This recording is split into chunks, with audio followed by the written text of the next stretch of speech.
कलिंग का युद्ध भारतीय इतिहास का एक महत्वपूर्ण और निर्णायक युद्ध था। ये युद्ध मौर्य सम्राट अशोक और स्वतंत्र राज्य कलिंग के बीच लगभग 261 बीसी लड़ा गया था। ये युद्ध न केवल एक भयानक सैन्य संघर्ष था, बल्कि इसका प्रभाव अशोक के जीवन और पूरे भारत के सामाजिक व सांस्कृतिक इतिहास पर गहरा पड़ा।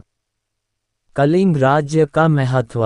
कलिंग आधुनिक ओडिशा और आंध्र प्रदेश का उत्तरी भाग एक समृद्ध और स्वतंत्र राज्य था, जो अपनी सैन्य शक्ति और व्यापार के लिए प्रसिद्ध था। ये राज्य मौर्य साम्राज्य के अधीन नहीं था और उसकी स्वतंत्रता अशोक के लिए एक चुनौती थी। अशोक ने मौर्य साम्राज्य का विस्तार करते हुए कलिंग पर आक्रमण करने का निर्णय लिया।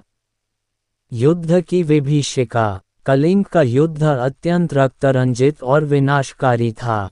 इस युद्ध में लगभग 1 लाख से अधिक सैनिक मारे गए, 1.5 लाख से ज़्यादा लोग बंदी बनाए गए और अनगिनत लोग घायल या बेघर हो गए। युद्ध के बाद कलिंग पूरी तरह से तबाह हो गया।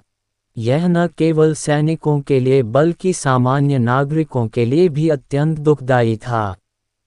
अशोक का हृदय परिवर्तन। युद्ध की भयावहता ने सम्राट अशोक को अंदर तक झकझोर दिया। जब उन्होंने मृतकों की संख्या, घायल लोगों की पीड़ा और विध्वंस का मंजर देखा, तो उनका हृदय परिवर्तन हुआ। उन्होंने महसूस किया कि हिंसा से कोई स्थायी समाधान नहीं निकलता। इसके बाद अशोक ने युद्ध नीति त्याग दी और बौद्ध धर्म अपना लिया।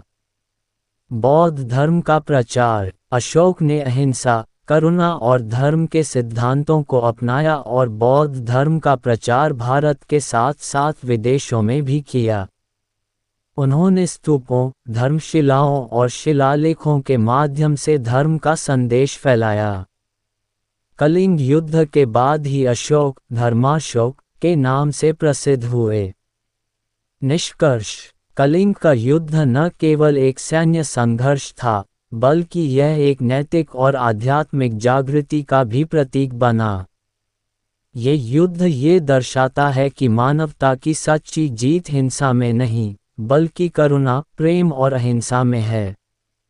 अशोक का परिवर्तन ये प्रमाणित करता है कि एक सम्राट भी अपने निर्णयों से इतिहास की दिशा बदल सकता है।